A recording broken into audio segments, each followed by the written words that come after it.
labas ng Dubai Mall at sa Burj Khalifa. Practice na pag-vlog guys. So, itutour ko po kayo para makita nyo yung hindi pa nakarating ng Dubai at saka hindi pa nakita sa view ng Dubai Mall sa labas. So, ito. Dalhin ko kayo sa paradise ng Dubai Mall. Ayan guys. Ayan guys, hindi pwede maligo dyan guys. Ano lang yan. Face pan ata yan. Wala ko idea. Pero nakita ko dyan na boat. So, ayan.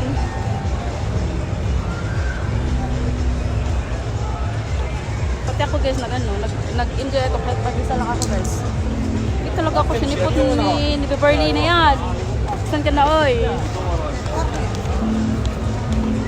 Mas maganda kasi dito mamasyal pag gabi kasi pa winter na siya.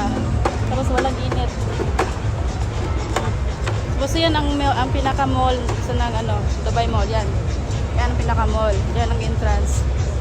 Tapos ito ang harap niya, pwede na din siya sa mga tao, ng mga expat, ng mga turista kasi napakaganda yung harap niya. Dito lahat. May butterfly pa dito guys, may heart pa pero hindi ko makita. Wala na akong time. Next time lang pag nandito na si Beverly bukas. Guys, Beverly, bukas marami tayong puntahan sa dito. Balik tayo dito at saka Marina. Yan dadi sa Marina. Guys, maganda dito pag may jowa kayo ba? Dito kayo mag-propose. Tapos maghiwalay. Diba? View pa lang, nakaka-inlove na.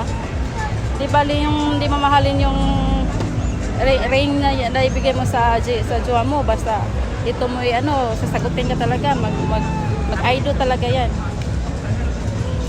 Ano? Sa view pa lang, ang ganda. Parang ginanala mo na siya sa paradise ng buhay mo. Wala kang magawa, no? So, bukas na ako mag-reels guys ha. Mag-vlog muna ako. Napakaganda. So guys, time to go na. Bye bye na. Kasi bye. Love you guys. Sana enjoy kayo.